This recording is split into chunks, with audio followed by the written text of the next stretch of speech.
So thanks for joining us, folks. This is the Minnesota Craft Collective Vendor Series. We want to spotlight some of our makers and our small businesses that attend our events.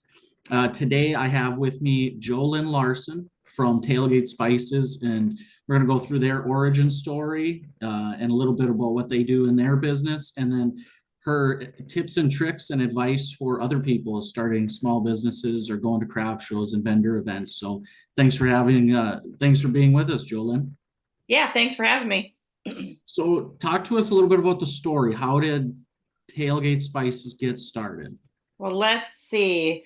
It started with tailgating. It really started with tailgating. It started with uh, wanting to craft something really cool. You'd go out and there just wasn't something fun to bring to your tailgate party that was, healthy and, as healthy as tailgating food can be. Right.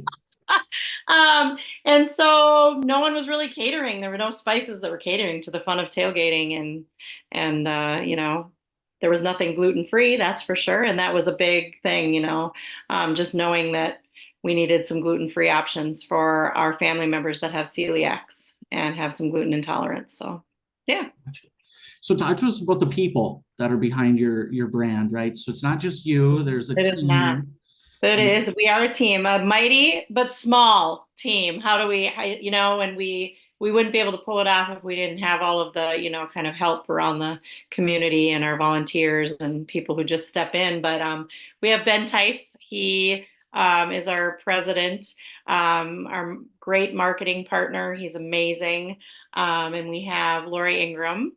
She does a lot of our sales, and she works really closely with trying to get us into stores and meat markets. We started really small, and it really started with just getting our word out there, and she was a big part of that. And then connecting with Ben and then getting us into meat markets. That was a huge thing too. And then we have Kelly Souter. Kelly is I would call her our spice aficionado. She is the one who is still to this day doing formulations in her kitchen so that we can all taste those spices and make sure that they're just perfect before we start packaging them. She still currently makes all of our dip mixes just like that, just like from the grassroots of 4 years ago, 5 years ago was, you know. And then there's us, there's me, JoLynn, and my husband helps out a lot. We are in charge of scheduling the events and making sure that we get all our applications in and all the payments are paid and everybody gets on the calendar and goes where they need to go. And we do a lot of stuff around town, and my husband and I. So yeah, Gotcha. So everybody's got their role. So yeah. Kelly, I think from what I understand, correct me if I'm wrong. So she's the spice maker, right? And so She is our gal, yeah, Kyle. She's the one who gets, and it tickles her if you hear her talking about, oh yeah, I was like sitting around and I made this spice and it was just really good. And she gets tickled when she gets to kind of create something. Like it's exciting for her to find those herbs and find those things that she can put together and create a new flavor. So yeah. very cool. So what is the process now? To kind of talk about how long Tailgate's maybe been in business, Mhm. and then you know what went into like the original marketing, the original logo, and then the process of creating it, and then bring us to today. How did you get to where you're at today, and what does that look like for folks? So it really started with, Kelly and Lori kind of bringing this great idea to Ben, and Ben being amazing, and he owns school marketing, and he jumped right in and got on board and thought it was a great idea. And I think the tailgating names just came up because, I mean, why not when you own school marketing and you've been tailgating and football food is really what you're cooking for. Um, and I think, it was really grassroots. It's really just simply sitting around a table and kind of brainstorming and what do you want it to look like and what colors do we want to use and all of those things that happen when you're just small and starting out and trying to make a good impression. You want it to be something that brings people in, and that people can feel involved in. That's what's really huge about Tailgate, is that we want anybody who buys our product or sees our label to feel involved in what they're doing. Yeah, that's a great thing to throw out for a football game or any kind of tailgating you might do. I mean, you can tailgate for any reason. For So, sure. Yeah. So like today's, like I think if people went to your website, right? Like when I originally, you signed up for an event, or I think Ben did, and I went right away to the Yep. website, right? And I think when you see the brand, right, like you go, well, this isn't maybe a small business, right? And that's You something that wouldn't gets, think that. what's that? You wouldn't think that, but it really is. Right. So kind of talk about, like, this is a really creative time for people, right? With building small businesses, especially with the pandemic. My businesses are both kind of pandemic baby kind of Mhm. businesses, as well, right? And it's like, you nowadays with all the resources, whether it's, not everybody has a marketing person, right, in their life Right. or connected with it, but Fiverr and all these other logo designers right at your fingertips, right? So kind of talk about, like, maybe when you go to craft shows or you're in at different shows, I imagine you have some customers that really are like, oh, this is a huge brand, but no, then you have to, you know um, teach them and tell them, like, this is how we did it. So kind of talk about that, and how, like, how that experience has been for you when it maybe doesn't look like a small business that would have been, Mhm. in business 20 or 30 or 40 years ago. So I think for us, I mean, we're always trying to grow every day, Mhm. but I think just staying rooted in our grassroots, rooted in what we're really doing it for and why we're doing it. And yeah, we were pretty lucky because we had Ben and we had that, you have Ben who's just amazing at marketing. He's amazing at, sitting the ladies down. Literally, that's what it is. I sometimes, I think he's like, oh, I got these ladies and I got to make sure we're all on the same page and keep us all moving forward, because women have different opinions about things and we see things differently, but I think keeping us rooted in that story and rooted in the simplicity of what we're trying to offer. We're not trying to offer, we're not trying to beat McCormick. We're not trying to be, any of that kind of stuff. We're not trying to be Lowry's. I mean, we're trying to be better than that and offer something different than they offer, something more fresh, something that is small, something that is family. And we are kind of a family. I mean, that's really how we look at each other. And we do tell our origin story a lot. We tell it a lot at our vendor fairs. Like when we're out doing the Minnesota Craft Collective stuff, like, I mean, you've heard me over there talking to people, just sharing the story, sharing what it means to us to be out there and sharing our spices with people. Um, and our website, I think that our website, yeah, it looks really professional. But I think that that's something that, I think people can figure out how to make their website look professional. I think you just have to network. And I think networking is a huge thing. Oh, I have a friend who, or I have a family member who could help out with this.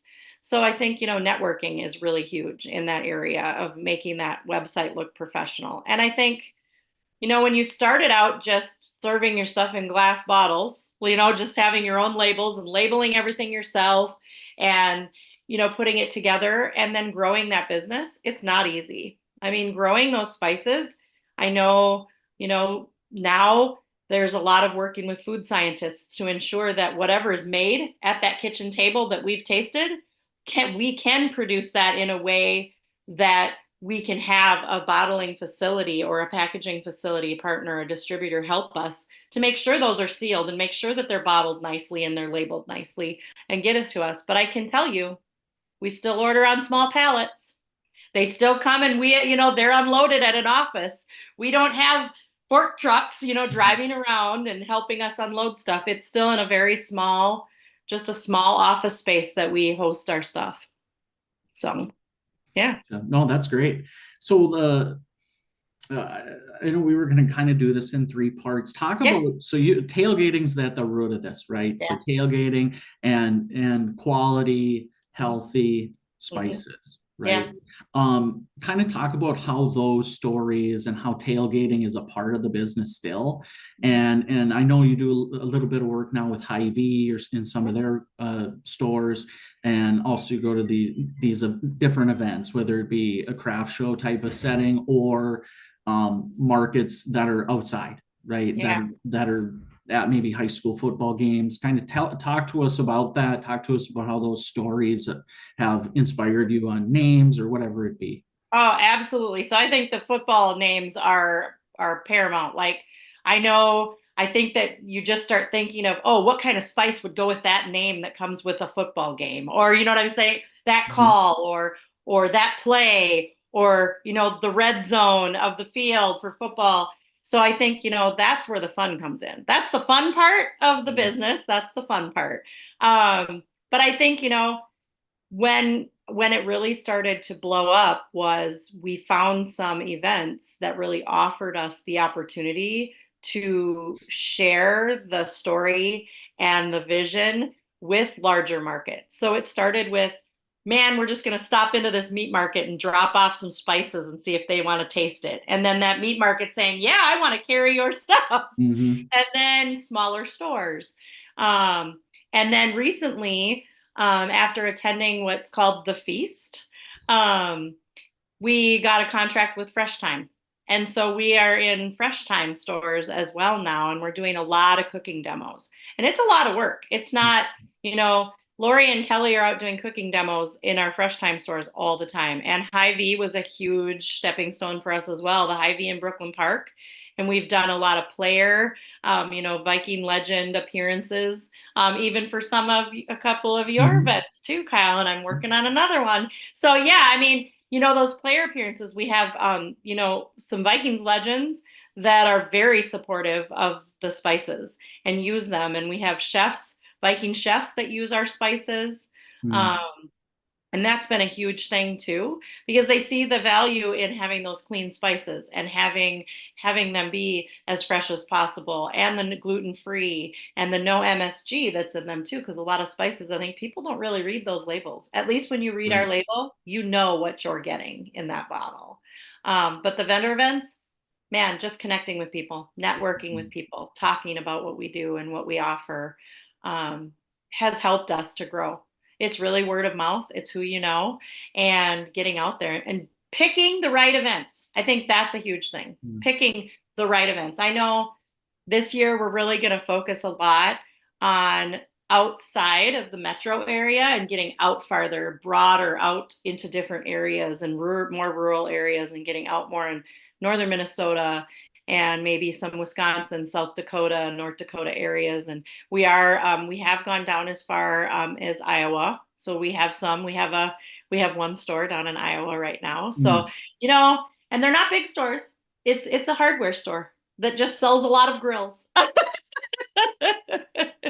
So That's I think great. it's that. It's really that. It's just networking and it's personality and it's knowing what you're selling and being proud of it. Mhm. Yeah. Yeah, that's a big, a lot of anybody who's like in this craft show arena or small business arena, right? There, it is networking. It's realizing that the folks that are, the levels above, whether it be financially or the way you look at it, right? They did all of the same stuff. And Mm-hmm. usually it's because they really love the product. They went out and they pushed their brand, they pushed Yep. their product, and they got the buy-in, right? Whether it would be the other stakeholders that own other businesses that want to bring you in, or like in your case, and maybe talk a little bit about that. I know you're charitable, and I also know you have the Vikings players, a lot of these legends as the buy-in. So maybe just kind of talk to us about how that's influenced your journey as well. Well, that's huge. I know we have a lot of like different, I want to say, they're really nice partnerships. We have a new one this year. We're working with I'm a teacher during the day, and I teach transition students with special needs. And Mm. um, so, as far as like the give back and the being charitable stuff, I mean, we go with Chuck Foreman um, to Walmart stores, and we do some appearances while he's signing autographs, because he gives back so much to Children's Miracle Network. And so they will sign bottles for us, and then we sell those bottles of spices, the players will. And that's been really awesome. The transition program, right now we're working on that. We're just finalizing a big thing where our students, it is going to be in their job to create our snack mixes. We're going to actually have them working on that and creating our snack mixes that we're going to be selling, throughout the Twin Cities and at our events. We kind of piloted actually in Jordan. That was kind of our first hey, the students started doing this. And we sold quite a few bags at that, Jordan. It's to tell the story because we're giving back to that program so that they can have more employment experiences and more community experiences that they maybe wouldn't get without a budget to be able to get them out and do those things. And they're invested. They're learning a lot. Like it's a huge learning thing for them. Those students talk Tailgate Spices like crazy now because they have learned so much about what it is and where it's from, and they're proud of it. And that's a really big thing. And just every one of our team members, it's really important to us to be able to give back. We all have a passion that we want to give to and we want to share. And so we do a lot of that stuff. We do a lot of that. We started doing fundraising last year for different organizations. We do corporate gifting. So we've done, a lot of different things to try to keep our business current and to offer some different things and trial and error too. There's a lot of trial and error in business. Yeah, totally. Oh, Yeah. that's great. That's great. So these live events, and you've got, what do you see as like a great live event, not just for you, but maybe for everyone? Because like one of the maybe more on the business piece, but like a lot of what I'm reading and hearing is this live shopping, right? Live Yeah. shopping is becoming a real thing. And one of the reasons I got the craft collective going is I kind of saw that there was a vacuum in the marketplace for vendor events, but also people want to know where they're getting the products from now, Yeah, they do. right? And they ask that. Hmm. Right. They want to know, and then it builds that sense of loyalty too, because they got to meet whoever's doing this. So kind of talk about that, the role of live events we've kind of touched on, but even more, and what do you think goes into making a great live event where, small businesses like yourself can be successful? I think the opportunity to connect to the customer, that's a huge thing. I think what makes a really good live event is promotion, making sure that they know you're going to be there, what you do, allowing them to go check out if you have that opportunity and a website to have them check out what products might be there. I think people are looking for unique things these days. I think, yeah, you can do shopping on Amazon or you can have your groceries delivered or whatever, but I think people now, the more that I talk to them, they're looking for that one thing that's special. So, what is really different? What's unique? I heard a lot when we did a lot of our sales before Christmas. Last year was kind of up and down, I think, for a lot of vendors. I think it was just a strange year for all of us. I talked to a lot of the vendors at all the events. But I think what I heard most often during those last final months of the year was they're looking for that really fun, unique thing that they can maybe gift to someone or something different, something that somebody else is not just going to be able to get on Amazon. Like 500 million people aren't going to have this. And I think that's been kind of that thing. And I think, but honestly, it's really just connecting with people, connecting with them on different levels about, isn't this a great idea? Don't you just want to go home and throw a tailgating party now? Don't you want to like have us come out and cook and do some grilling at one of your tailgating events? Stuff like that. Right. That's Yeah. awesome. That's Yeah. really awesome. So Yeah. kind of we can circle back to some other things that they come up, but the third section I had was a little bit about businesses. Hmm. You talked a little bit about the struggles or the up and down maybe of last year. Kind of talk about just overall the challenges of starting, your own small business and what you've gone through with that. Yeah. So Tailgate was started during COVID, but it was COVID. So I think supply shortages being at the bottom of everyone's priority in that economy was really tough. You know, but I think you have to keep going. And I think you have to understand that. I mean, we still have supply shortages sometimes. Sometimes there's some things we just can't get, and we have people who want those things, and we can't even get a pallet of our own stuff because there's just shortages in what we need to make our spices what they are. Mm. And that happens. And I think you just have to learn to overcome. I mean, I know what I've learned in the last year is when you're out of something, promote something else and find, think about its versatility. So if you're For out of sure. one product, how is your other product versatile, and how can you sell that product? How can you help them understand that that product could do, similar? Or if you buy two of something, maybe it's two different flavors, you can make a blend. Um, so I think, it's understanding food too for us. I think it's understanding what tastes good on what, and what flavors are you looking for to enhance. So um, I think coming up with something good, coming up with something catchy that you think is, going to catch people's attention, and they're going to want to have in their cupboard or on their table or sitting next to their grill all the time. I think that's huge too. Catchy names is a big thing. But I think, there's always ups and downs in business. You're always going to have an ebb and a flow. Um, you know, we thought we would have a particular spice out by now, and we were like, well, we're not financially ready to be able, we have to be able to produce what we can sell right now. And we haven't gotten to the point where we can start adding that extra spice that we've talked about all last year, because we were just trying to make sure we had what we already knew was selling. And I think that's also disappointing too, sometimes as a team, when people are asking for something and you can produce it, but you don't have the funds to produce it because you still have to be producing what can sell. So I think that's still, I mean, we're a small business. That's still a challenge. We're still unloading the pallets ourselves and stocking them in a storeroom. So, I mean, it's hard. It's hard when you know people want something and they're asking you, can you? And yeah, we can. And yeah, we've tasted it. And yeah, we could do it. But you got to sell all the other stuff, a lot of it, in order to get to the point where you can produce another product. And talk about like maybe more of an intricate business question, but like I'm in candles too, and you're in spices. There's only certain amount you can make, right? There's Yeah, just from customers aren't going to want to see 100, right. but they're not going to want to see maybe like three very often. Exactly. Some Yep. businesses maybe, but most of the time, no, they want more than that. So kind of Hmm. chat about that. How is that, making those decisions about, okay, we're only going to have, now how many spices do you have in line? 8 currently. Eight 8. currently. So you look at those eight and you might have four, like you're saying, you might have four over here that you think would be really good.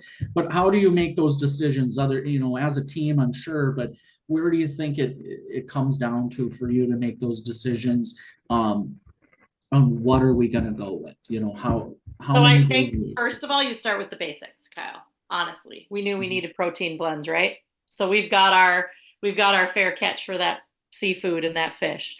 We've got our intentional grounded for that beef. We've got our personal foul for the chicken, and we've got our pig skin, for that pork product, or like those smokers and that kind of thing. Like if you're Mhm. smoking, a pork loin, or you're going to do burnt ends, or whatever you're going to do with that. And then looking at, okay, what else is something that people really want? Well, they want a little spice. So we got a red zone. You know, we've got, okay, you want a vegetable mix? Okay, well, then we have to put a herb blend together so we can make sure that they can sprinkle that on there, and it's going to pop that flavor for whatever vegetable they're putting that on. And we have our seasonal, the skull, and that's just kind of our seasoning for pretty much anything. But I mean, you have to look at what goes with what, and can you blend them? I am constantly mixing and matching my spices all the time, trying to figure. My husband and I make a great stir fry and fried rice on our Blackstone, just with tailgate, nothing else. We need nothing else. That's all we use, but the ingredients, but our spices all come, and we mix and blend them to get exactly the flavor that we want. And they're very versatile. And I think when it comes to looking at what you want new, you listen to the customer. What are most people asking for?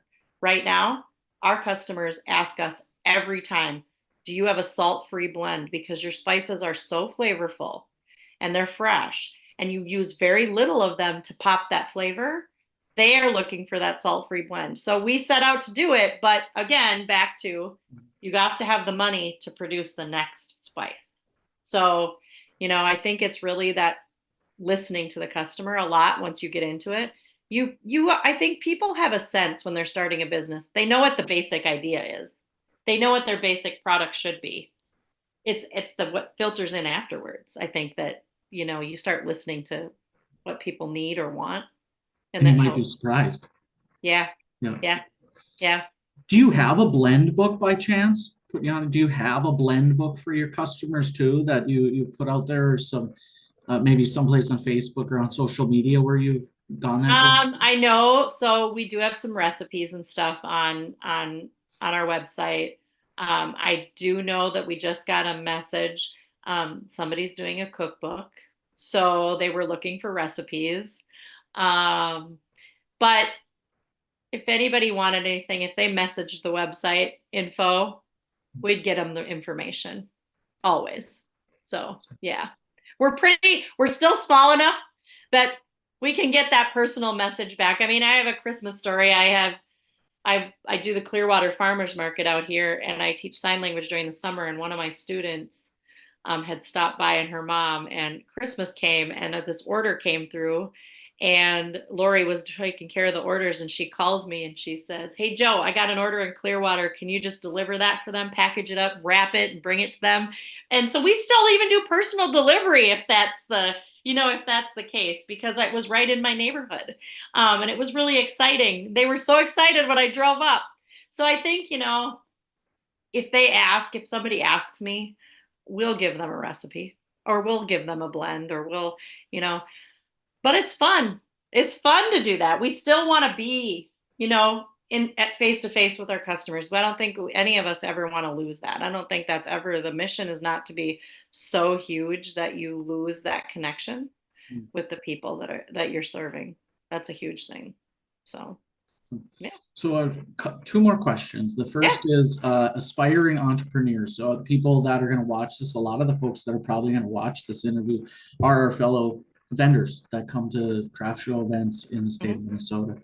Um, what would your main pieces of advice be to them if they were just starting out, or maybe they've done it, for a few years and you know how it goes, and they want to get refocused? What would your advice be?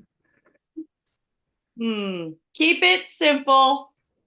The kiss analogy is a thing. Sometimes you really need to understand that, pick the main thing that you really want to give back, or that you really want to promote, and work your hardest on the main. You don't have to have 30 products. You just don't. You can start with 4, and then you can grow. You can start with those staples, and you really want to connect with people. If they're live shopping, they want your story. They want to know why you do this. They want to know what your passion is. Most crafters, it's because they have a passion for what they're doing and they really enjoy it. And your customers want to hear that. People will come back and buy from you, because they know that it's something. Hey, I just enjoy this. It's a great hobby. I really love doing it. Or this is something that really calms me. So as an entrepreneur, I think you need to look at, what is your passion? What are you personally passionate about? And then can you build a team that plays off that passion? And everybody on a team has to come from a different perspective. Otherwise, that team isn't going to be able to make decisions. And it's good to get all of that. So I think, I mean, you have to know too, if you're building a team, you're not always going to agree on what the next thing should be. Somebody's got to be there to say, nope, not right now. And you have to be okay with it. But I think, stay in touch with truly what you want to build and what you want to do and what you want to create. That's huge. I agree 100%. Everybody's learning, right? And Hmm. learning all these lessons. So the final question is, what is next, in 2025 for Tailgate, or even beyond? Where do you picture you being at the end of the year and maybe in the future? Well, we're coming out with more stuff, which is great. Again, the dip mixes. Oh my gosh, the dip mixes were new this fall. We couldn't keep them in stock. Everybody, like small batches too, because it takes her 8 hours to make, I don't know how many bags of dip mixes that she made for us, Kelly did. And it took her like 8 hours. She just sat in her kitchen all day and just did that and bagged them and then sealed them and then, put the labels and everything on them. And then she distributed them to us. It's still grassroots. So those dip mixes, that's huge. Our snack mix is going to be out. We're hoping to get it out more onto a more venues, maybe some golf courses. I don't know. We're thinking about maybe some breweries. We're going to do the craft beer festival this year. So we're going to be selling our snack mix in bundles there. Um, and so I think fundraising, expanding our fundraising is going to be big. That's a big thing right now. Expanding our corporate gifting for those businesses that give. So like realtors, I don't care, but I'm going to tell you, our realtor, when we bought our house, she gave us a gift certificate for our local meat market. It was great. So I went back and talked to her. I said, what if you gave them a gift certificate from the local meat market and then there was a 3-pack of spices waiting at their house when they opened that door? I said, wouldn't that be awesome? So she did that. She ordered some 3-pack bundles for us, and they're gluten-free and they have no MSG. I mean, how do you not want that in your kitchen? You know, you don't have to worry about who you're cooking for and who can eat it. So I think, just growing that way, more events, and I think creating more partnerships. I think is really kind of something that we're really striving for. We're getting in touch more with a lot of more of our community. We're doing some more community partnerships, more of those, maybe some business connections. Um, we have a contract with Fresh Time. I think we now have Hy-Vee as well.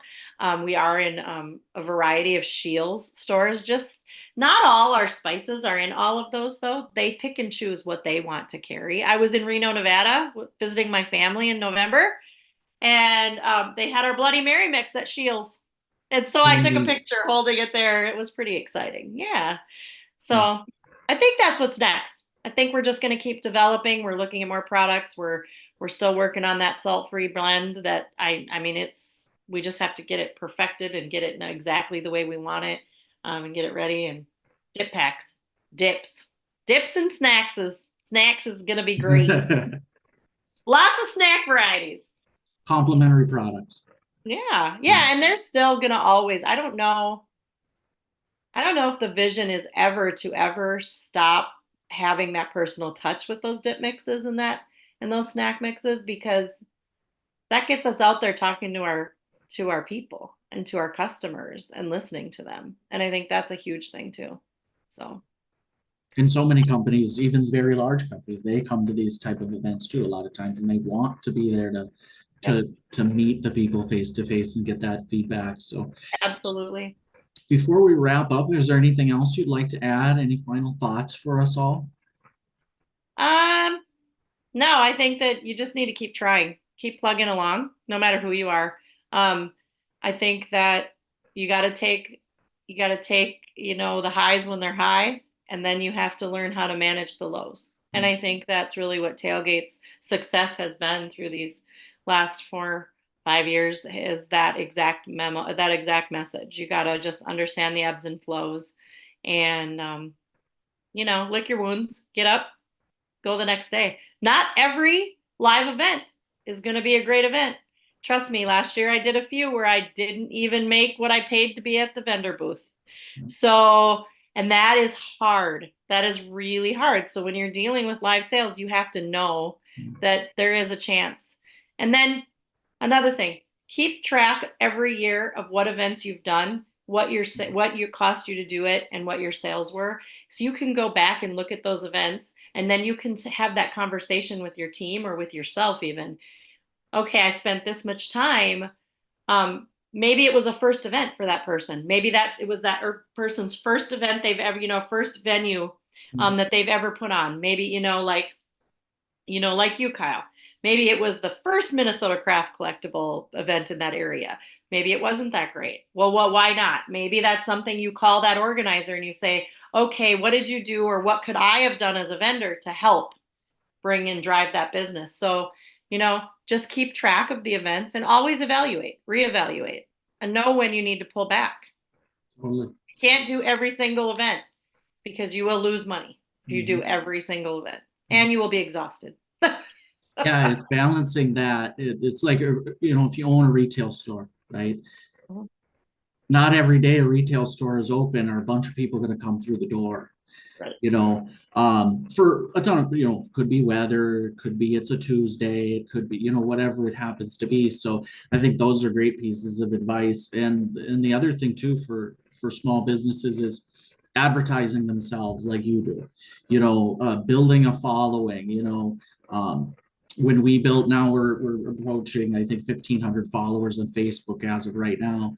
And, once you get to a certain level, the messages organically spread more. Yep. And you may put it out there and people, well, nobody's gonna, if you're looking for it just to be quick, Mhm. it's not always quick. It's putting it out there, it's showing the customers that, hey, we're in it for the long haul. You might not get a ton of activity on every post or every event, but you might get the right customers. You Mhm. might meet the right people too. So Exactly. Yep. And if your vendor event allows you to make, post and do it more than once, not just one time. Hey, I'm going to be at this place. Do it that day. Do it 2 weeks before. Do it 3 weeks before. I mean, be a participating member at that advertising and that marketing. So, yeah. well, thank you for joining us tonight, JoLynn. It's always great to chat. Yeah. And thanks for everybody for watching. And we're going to have many more of these in the future.